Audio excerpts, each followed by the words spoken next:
Bonjour, alors aujourd'hui nous allons traiter du deuxième sous-thème concernant corps humain et santé, thème 2b, donc micro-organismes et santé. Dans ce sous-thème nous allons voir deux chapitres. Le premier chapitre, donc agents pathogènes et maladies vectorielles. La problématique de ce chapitre, il s'agit de découvrir quelles sont les relations entre les micro-organismes dits pathogènes, c'est-à-dire qui sont responsables de maladies, qui sont néfastes pour l'organisme, et les maladies. On étudiera aussi ce que signifie maladie dite vectorielle. Donc première sous-partie, premièrement concernant le VIH, virus responsable de la maladie SIDA. Vous aviez à traiter une activité à partir donc d'une vidéo sur le réseau Canopé et compléter le tableau suivant. Je vous propose la correction donc de ce tableau avec le nom de la maladie infectieuse, c'est la maladie SIDA, syndrome de l'immunodéficience humaine. La répartition est mondiale, c'est-à-dire qu'on trouve des cas partout dans le monde. Les effets du pathogène sur l'organisme et les symptômes, eh bien c'est en deux temps ces symptômes, puisqu'en tout début d'infection, on est de quelques jours à quelques semaines, nous avons simplement des symptômes grippaux, c'est-à-dire de la fièvre, de la toux, etc. Puis, au fur et à mesure donc des semaines, lorsque le nombre de virus devient trop important dans l'organisme, il s'installe ce qu'on appelle une immunodéficience, c'est-à-dire une déficience du système immunitaire. Le nombre de globules blancs qui sont censés défendre donc l'organisme s'effondre. Et s'il n'y a plus de globules blancs pour défendre l'organisme, eh bien l'individu souffre de ce qu'on appelle des maladies dites opportunistes, c'est-à-dire des maladies qui profitent de l'effondrement du système immunitaire pour s'installer. Il s'agit donc par exemple de pneumonie, de tuberculose, qui peuvent entraîner donc la mort de l'individu. Donc l'agent pathogène ici, il s'agit d'un virus de l'immunodéficience humaine, VIH. L'organisme réservoir du pathogène, eh bien c'est l'homme, et il y a un transfert, une transmission de ce pathogène d'homme à homme. Nous allons voir en détail tous ces éléments concernant ce VIH et cette maladie SIDA dans la suite des diapositives. Donc voici ici le virus VIH de l'immunodéficience humaine. Donc un virus, c'est très simple, c'est une boîte constituée de protéines et à l'intérieur on a simplement du matériel génétique. Dans le cas du VIH, c'est un virus à ARN, c'est une forme finalement de matériel génétique que vous verrez peut-être plus tard, notamment en spécialité SVT l'année prochaine en première. Donc c'est une boîte et du matériel génétique. Et en ça, c'est une forme très simple et le VIH ne fait pas partie du vivant parce que il est tellement simple qu'il ne peut pas se diviser tout seul, il ne peut pas se multiplier. Du coup, il est obligé donc de parasiter une cellule hôte, une cellule donc vivante. Ici, vous avez donc une répartition donc du VIH dans le monde en 2017. Donc le continent le plus touché, c'est le continent africain. Et on observe que ce VIH est présent donc partout dans le monde. Mode de transmission de ce VIH. Alors, le VIH se transmet simplement d'homme à homme par contact de fluides corporels ou échange de fluides corporels. Alors, on entend les fluides corporels comme le sperme, les sécrétions vaginales. Ça peut être aussi donc le sang. Donc rapport sexuel, échange de seringues, mais aussi grossesse et allaitement, et des instruments mal stérilisés peuvent transmettre le VIH.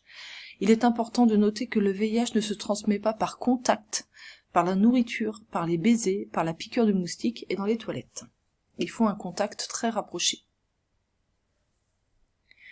Je vous disais que le VIH était une boîte qui contenait du matériel génétique et en ça, il ne faisait pas partie du monde vivant. On voit en détail ici comment s'effectue donc le cycle d'un virus. Donc vous voyez ici à gauche donc une photographie où on voit le virus du VIH qui est collé à la membrane plasmique d'une cellule hôte, c'est-à-dire qui va recevoir donc être parasité par ce VIH. Ce VIH, une fois qu'il est accolé donc à la membrane plasmique, il va libérer son matériel génétique, de l'ADN ou de l'ARN. Dans le cas donc du VIH, c'est de l'ARN. Mais une fois que ce matériel génétique se trouve à l'intérieur de la cellule, il va venir s'intégrer donc à l'ADN de la cellule hôte.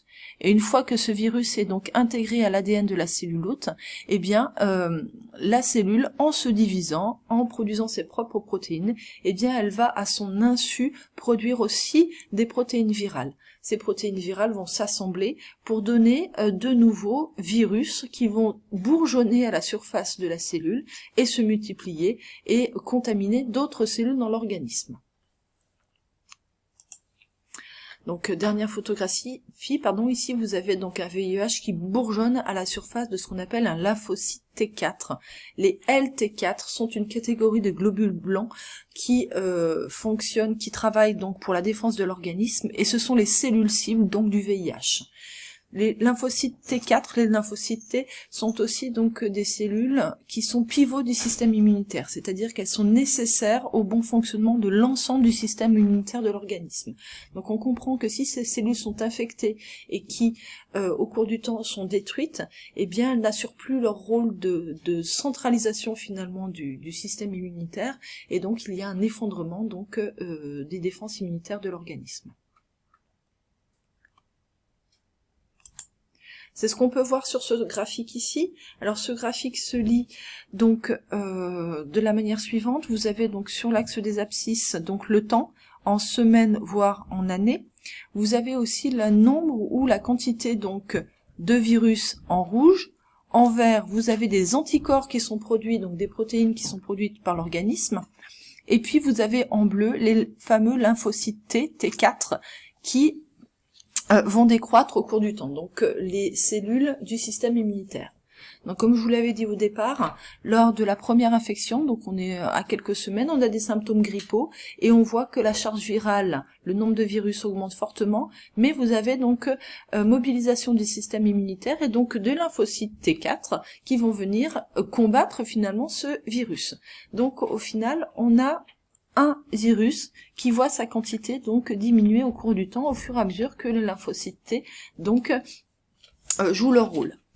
Alors cet effondrement, ce nombre faible finalement de virus, cette charge virale peut rester basse pendant de nombreuses années et on peut rentrer dans ce qu'on appelle une phase asymptomatique, c'est-à-dire que pendant 2, 3, 4, 5, 6, 7 voire même 10 ans, on peut être porteur donc de ce virus du sida sans pour autant être malade, n'avoir les symptômes de la maladie. Par contre, à un moment donné, la quantité donc de lymphocytes T devient tellement basse par rapport au nombre de virus que finalement ces lymphocytes T ne peuvent plus assurer leur rôle de défense. Ainsi, vous avez une charge virale qui explose, le nombre de virus augmente, et ainsi, donc, on rentre dans une phase de sida déclarée, et l'individu, ici, va être infecté par des maladies dites opportunistes. Donc, ça peut aller de simples infections à herpès, une fièvre, fatigue, perte de poids, diarrhée, mais ensuite, vous avez des troubles majeurs, infections graves dites opportunistes, comme je vous l'ai dit, des cancers de la peau, du sein, le sarcome de Kaposi par exemple, un amaigrissement, une attaque des centres nerveux, tuberculose, pneumonie, et en absence de traitement, eh bien, on meurt du sida.